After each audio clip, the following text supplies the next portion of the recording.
मोटे तौर पर सर कितनी लिस्ट निकलती हैं बीटेक को? देखिए, तीसरी लिस्ट तक सब खत्म हो जाता है और अपग्रेड ऑप्शन भी अवेलेबल है। अच्छा, उसमें अपग्रेडेशन भी कर सकता है, जैसे किसी को कंप्यूटर साइंस चाहिए या यस जो है यस यस, तो फिर वहाँ वो depending on the seats and the merit, उसके हिसाब से बिल्कुल डेली बेसिस पे बच्चों से तो मिलना होता ही रहता है, लैब में और दूसरे ओकेजन्स पे। तो बच्चों से तो हमें बड़ा इनपुट मिलते हैं कि कंपैरेटिवली क्या है, किस तरीके से दूसरे इंस्टीट्यूट्स कर रहे हैं, और भी बहुत सारे एक्सपीरियंस शेयर करते हैं बच्चे।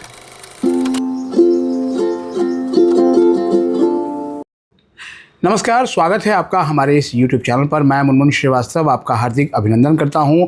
दिल्ली विश्वविद्यालय में दाखिले की दौड़ शुरू हो गई है और शुरुआत हुई है बीटेक के एडमिशन के साथ, और बीटेक कोर्सेज में एडमिशन के लिए रजिस्ट्रेशन की प्रक्रिया शुरू हो गई है। हमारे साथ मौजूद हैं प्रोफेसर संजीव सिंह, जो कि डीन है फैकल्टी ऑफ टेक्नोलॉजी के और ज्वाइंट डीन है DU एडमिशन ब्रांच के, साथ ही वो दिल्ली यूनिवर्सिटी कंप्यूटर सेंटर के डायरेक्टर भी हैं। तो आपके जो सवाल थे, आज हम उन्हीं के जवाब लेने के लिए यहाँ पर पहुँचे हैं। स्वागत है प्रोफेसर संजीव सिंह हमारे चैनल पर। नमस्कार, थैंक यू। सर, पहला सवाल जो जानना चाहते हैं स्टूडेंट्स की, बीटेक DU में किन किन ब्रांचेस में अवेलेबल है? राइट, सो DU का बीटेक ये नया नहीं है। DU इंजीनियरिंग में बहुत पुराना है, 50 वर्ष से भी ज़्यादा है। क्योंकि आपको अगर याद हो तो Delhi college of engineering DU का ही एक कॉलेज था, इसी तरह NSIT भी DU का ही कॉलेज था। क्योंकि अब वो एक विश्वविद्यालय बन चुके हैं तो अब वो हट गए। तो DU इसी 3 साल पहले हमारे आदरणीय वाइस चांसलर सर ने इस टेक्नोलॉजी को एक नया आयाम देने के लिए 3 डोमेन में इंजीनियरिंग का प्रोग्राम शुरू किया जी। एक है कंप्यूटर साइंस एंड इंजीनियरिंग, दूसरा है इलेक्ट्रॉनिक्स एंड कम्युनिकेशन इंजीनियरिंग, और तीसरा है इलेक्ट्रिकल इंजीनियरिंग। इन 3 विषयों में हमारे हर विषय में 120 सीट्स हैं जी, प्लस सुपरन्यूमरी सीट्स हैं। ठीक है, वो इनके अलावा है? वो इनके अलावा हैं। तो इस प्रकार से हमारे एक वर्ष में करीब 360 प्लस सुपरन्यूमरी, तो रफली 400-450 के करीब बच्चे आते हैं जी। और बच्चों के चयन की प्रक्रिया JEE के थ्रू होती है। तो JEE के थ्रू जो भी बच्चे सेलेक्ट होते हैं वो इन विषयों में आवेदन कर सकते हैं और मेरिट के हिसाब से उनके एडमिशन्स होते हैं। मतलब ये है कि जो DU में बीटेक का एडमिशन है वो CUT के आधार पर नहीं है? नहीं, ये JEE के आधार पर है। यही एक बड़ा फ़र्क है जी। और इसमें सर जो है वो जो पढ़ाई है वो कैसे होती है? पढ़ाई का हमारा जो पेडागॉजी है, नॉर्मली तो जो हमारे कन्वेंशनल विषय हैं वो चलते ही हैं। हमारा एक चौथा डिपार्टमेंट भी है, अप्लाइड साइंसेज एंड ह्यूमैनिटीज़, जिसमें फिजिक्स मैथमेटिक्स हैं जी। तो हमारा जो अप्रोच है वो है 60 और से 70% तक hands on, plus 30 to 35% is theory जी। तो हमारा ज़्यादा एक्सपोजर बच्चों को हैंड्स ऑन एक्सपीरियंस देने में ज़्यादा लगता है। प्रोजेक्ट बेस्ड लर्निंग हमारी प्राथमिकता है और जितना वो प्रोजेक्ट से सीखते हैं उसी के हिसाब से वो अपना स्पेशलाइजेशन को सेलेक्ट करते हैं। तो तीनों डिपार्टमेंट मिलकर के स्पेशलाइजेशन भी ऑफ़र करते हैं और बच्चे के पास ये चॉइस है थ्रू NEP कि वो अपना माइनर डिग्री भी ले सकता है किसी दूसरे विषय में और अपना मेजर ऑनर्स भी ले सकता है जी। एक पेरेंट ने पूछा था कि क्या जो है DU साइबर सिक्योरिटी में भी स्पेशलाइजेशन ऑफर करता है? हाँ बिल्कुल, हमारे करीब 25 से ज़्यादा स्पेशलाइजेशन हैं जिसमें बच्चे ऑप्ट कर सकते हैं जी। तीनों डिपार्टमेंट ने मिलकर के एक पूरी सूची बनाई है जिसमें कि स्पेशलाइजेशन ऑफ़र किए जा रहे हैं। और से जो कक्षाएं हैं वो ये जहाँ हम बात कर रहे हैं महर्षि कर्नाद भवन, यही होती हैं? यहीं होती हैं, किसी कॉलेज में नहीं होती? नहीं, ये पूरी फैकल्टी यहीं पर ही सिचुएटेड है। और अभी हमें कुछ ही महीने में हमारी अपनी एक डेडिकेटेड बिल्डिंग मिलने वाली है 8-10 फ्लोर की, जिसमें कि पूरी फैकल्टी के तीनों डिपार्टमेंट वहीं रन होंगे। अच्छा, अपनी बिल्डिंग के अंदर जी। अच्छा सर, जैसे आपने कहा कि 120 प्लस सुपरन्यूमरी सीट्स हैं, तो लास्ट ईयर एडमिशन की क्या स्थिति रही थी सर? हमारी सारी सीट्स फुल हैं जी। वेटिंग भी चलती है, तो हमारी तो 3 राउंड वेटिंग चली थी जी, काफ़ी जी। हमारे तीनों डिपार्टमेंट की सभी सीट्स फुल होती हैं, सभी सीट्स जो है वो। और सर जहाँ तक कट ऑफ की बात है जैसे कि जेई के स्कोर से आप लेते हैं तो देखिए वेरी करता है हर साल। तो जैसे कंप्यूटर साइंस में हमारा 24,000 था, राइट, और फिर इलेक्ट्रॉनिक्स में करीब 57,000 के करीब था, इलेक्ट्रिकल में शायद 78, अगर मैं गलत नहीं हूँ तो 78,000। ये मैं यूआर की बात कर, यूआर की अनरिजर्व कैटेगरी की। यस। तो इतना कट ऑफ जो है वो मोटा मोटी गया था। इसमें सर जो है वो जनरली जो बच्चे आ रहे हैं वो देश के किन किन हिस्सों से ज़्यादा आ रहे हैं? देखिए ये बड़ा अच्छा सवाल है। इसमें हमारा जो रिप्रेजेंटेशन है वो मैक्सिमम हमारा जो देखने को मिला है पिछले 3 वर्षों में, उत्तर प्रदेश का है सबसे ज़्यादा, राजस्थान है, बिहार है, इवन तेलंगाना है, और तमिलनाडु भी है, और बाकी छोटा छोटा चंक हमारा लगभग हर स्टेट से आ रहा है। जी, राइट। मतलब पूरा इंडिया जो है वो हाँ बिल्कुल बिल्कुल बिल्कुल। डीयू को हम मान लें कि पूरा एक मिनी इंडिया बन चुका है। डीयू तो वैसे भी एक भारतवर्ष है। अच्छा, इसमें सर जो है पढ़ाई का माध्यम क्या पूरी तरह से अंग्रेजी ही है या फिर स्टूडेंट्स? नहीं, हमारे यहाँ विदेशों से बच्चे जो आते हैं वो भी पढ़ते हैं यहाँ पर, जैसे अफ्रीका है, फिलीपींस है, यहाँ से भी आते हैं।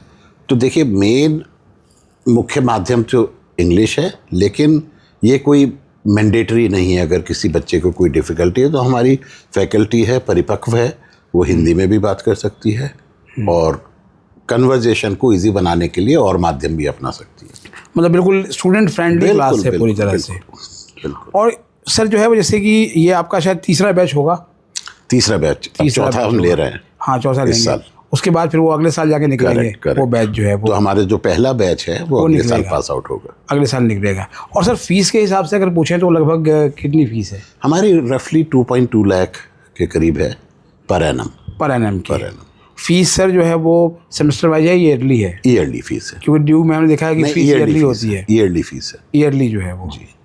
और एक चीज़ और भी है सर जो है वो क्या इंडस्ट्री में इनको भेजा भी जा रहा है इंटर्नशिप के लिए? हाँ बिल्कुल, बहुत बच्चे अच्छे अच्छे प्रोजेक्ट्स कर रहे हैं, अलग अलग इंडस्ट्रीज़ में जा रहे हैं, गवर्नमेंट ऑर्गेनाइजेशंस में जा रहे हैं और बहुत अच्छा काम कर रहे हैं।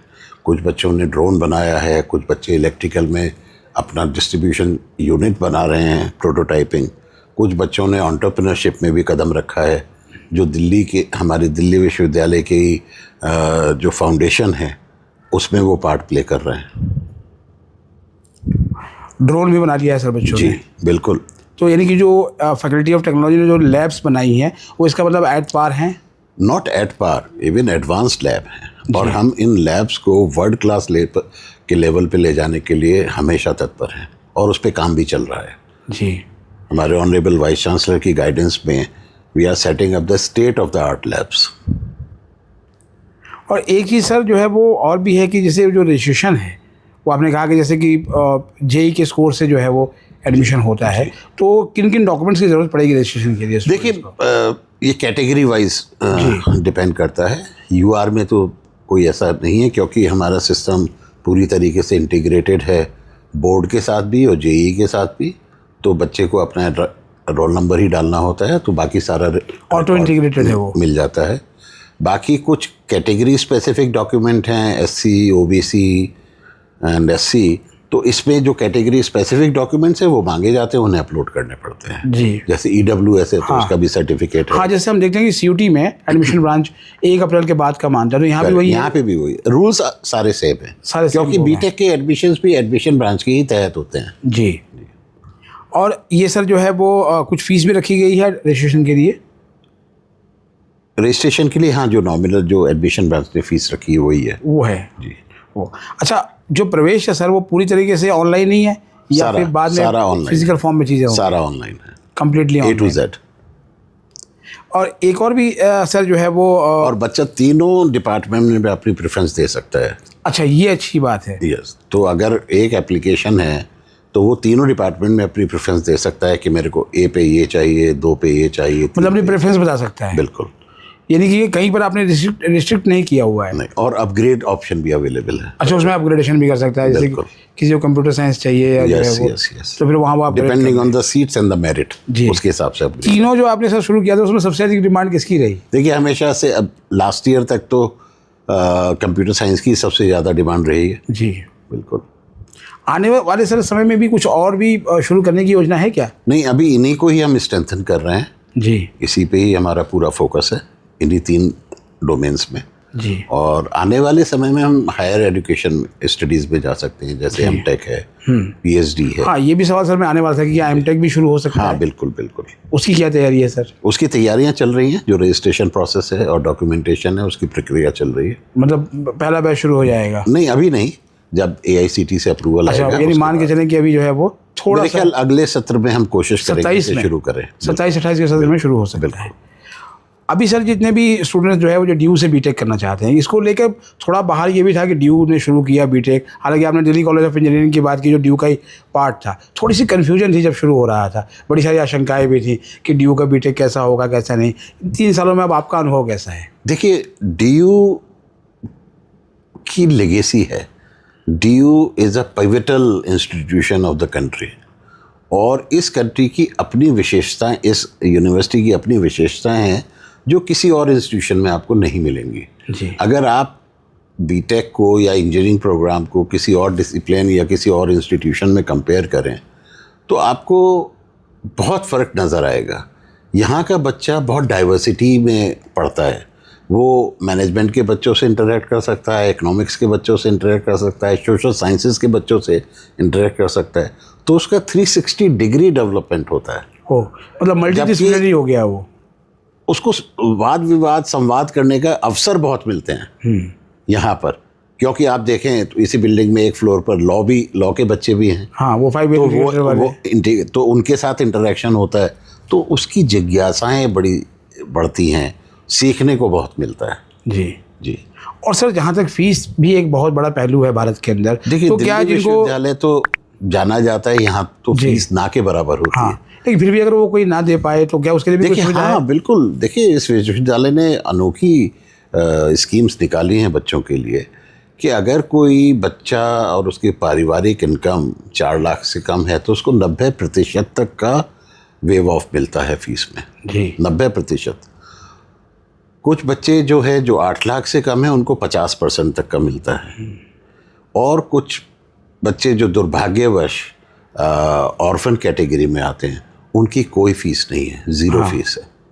तो ये एक बहुत बड़ी मिसाल साबित करने वाली स्कीम्स हैं इस विश्वविद्यालय। यानी ऑर्फन कोटा भी सर जो है वो लागू है? बिल्कुल। और वो सिंगल चाइल्ड वाला गर्ल चाइल्ड के लिए रिजर्वेशन है। रिजर्वेशन है उनके लिए, उनकी फीस रिजर्वेशन है, उनके लिए फीस नहीं, फीस का प्रावधान नहीं है। और एक ही और भी है सर जो है वो अब ये रजिस्ट्रेशन प्रक्रिया शुरू हो गई है, ये चलेगी कब तक? ये मेरे ख्याल मिड जून तक चलेगी। मिड जून तक। उसके बाद एडमिशन ब्रांच निर्णय करेगी कि एक्सटेंशन दी जाए या ना दी जाए। जी, मतलब ये है कि अभी हम मान के चलें कि आज की तारीख में 15 जून तक ही बिल्कुल लास्ट डेट है रजिस्ट्रेशन की। बिल्कुल। और उसके बाद सर फिर क्या होता है कि लगभग कितनी लिस्टें निकलती हैं? उसके बाद एडमिशन का प्रोसेस शुरू होगा, उसके बाद काउंसलिंग शुरू होगी तो लिस्ट निकलना शुरू हो जाएंगी। अच्छा, मोटे तौर पर सर कितनी लिस्ट निकलती हैं बीटेक को? देखिए, तीसरी लिस्ट तक सब खत्म हो जाता है। तीसरी लिस्ट तक मेजरली कुछ सीटें जो उस दौरान कुछ बच्चे ड्रॉप कर देते हैं या कहीं और उनको अवसर मिल जाता है, उस दौरान कुछ अगर सीट 1-2-4 बच जाती हैं तो फिर हम मिड एंट्री का ऑप्शन भी देते हैं कि किसी को नुकसान ना रहे। हम स्टॉप नहीं करते हैं जब तक कि सीट्स हम सबको वितरित ना कर दें। आपका सर पिछले साल का कोई अनुभव भी रहा है कि जब प्राइवेट कॉलेज छोड़कर ड्यू आया हो कोई बच्चा? हाँ, बहुत बच्चे आते हैं, बहुत बच्चे आते हैं। तो उनके एडमिशन पहले शुरू हो जाते हैं, ड्यू का थोड़ा सा लेट नहीं, वो शुरू होता है करके आते हैं। बिल्कुल।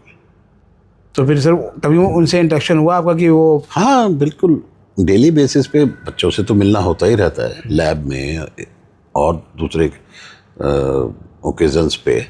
तो बच्चों से तो हमें बड़ा इनपुट मिलते हैं कि कंपैरेटिवली क्या है, किस तरीके से दूसरे इंस्टीट्यूट्स कर रहे हैं, और भी बहुत सारे एक्सपीरियंस शेयर करते हैं बच्चे। जी। इंजीनियरिंग की पढ़ाई को लेकर सर आप कितना क्रेज़ है? देखिए, इंजीनियरिंग एक अलग डोमेन है। इसमें जो बच्चे पैशनेट होते हैं वो बहुत ज़्यादा पैशनेट होते हैं। ये ज़बरदस्ती पढ़ाई जाने वाली स्पेसिफिक स्ट्रीम नहीं है। तो इसमें जो बच्चे आते हैं बहुत पैशनेट होते हैं, वो मैक्सिमम टाइम अपना लैब्स में देते हैं, कुछ ना कुछ बनाने की होड़ में लगे रहते हैं और बहुत ही जागरूक हैं। तो इंजीनियरिंग एक अलग डोमेन है जिसमें बच्चे ही अलग होते हैं जिनकी जो जिज्ञासा होती है जिनमें, उसको पूरा करने के लिए, उसको शांत करने के लिए इंजीनियरिंग डोमेन में आते हैं। मतलब ये जो बाहर एक परसेप्शन बन गया है कि अब इंजीनियरिंग की दुकानें बंद हो रही हैं, और देखिए ये तो सब सालों से कुछ ना कुछ किसी न किसी विषय के ऊपर चलता रहता है, लेकिन विषय विशेष पे कभी कोई दिक्कत नहीं होती। हर विषय की अपनी अहमियत है। तो इंजीनियरिंग एक ऐसा डोमेन है जिसकी अहमियत कभी ख़त्म नहीं होगी। उसका स्वरूप बदल सकता है डिपेंडिंग ऑन रिक्वायरमेंट, इंडस्ट्री की क्या रिक्वायरमेंट है, हम किस तरीके से टेक्नोलॉजी बदल रही है। तो इसीलिए DU में ये बड़ा अच्छा है कि आप अपने करिकुलम को कैसे फाइन ट्यून करके, और जो बिल्कुल नया है तो हमारा करिकुलम बड़ा फ्यूचरिस्टिक है, जो आने वाले कई वर्षों तक वो मदद करेगा।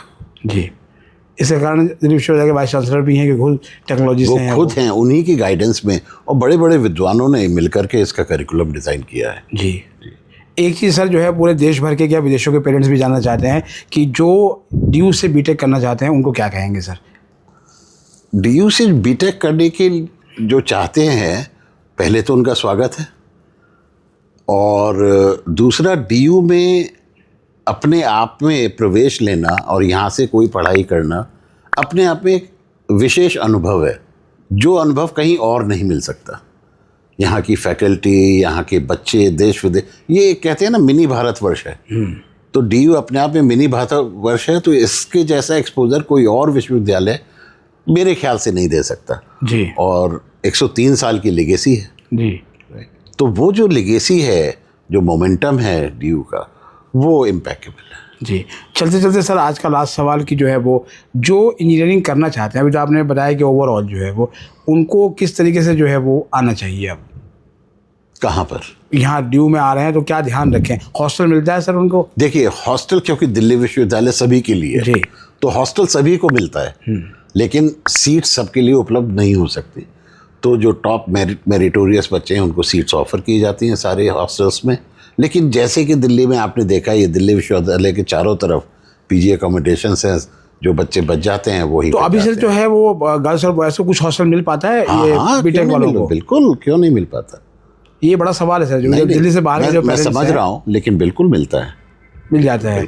और सर उसकी मेरिट वही होती है जो उनकी, जो उनका स्कोर है। तो DU में सिर्फ मेरिट, जो उनका JEE का स्कोर है वही उनकी मेरिट है। बिल्कुल। तो जो हॉस्टल की अलॉटमेंट है वो भी उसी हिसाब से होती है जी। उसके अलावा सर जो है वो PGs में रहते हैं। और जो गर्ल्स के पेरेंट हैं उनका कंसर्न है कि क्या उनका कुछ रिकॉर्ड भी रखा जाता है जो बाहर गर्ल्स PG वगैरह में रहती हैं? हमारे पास एंट्री होती है उनकी, कौन हॉस्टल में रह रहे हैं, कौन बाहर रह रहे हैं।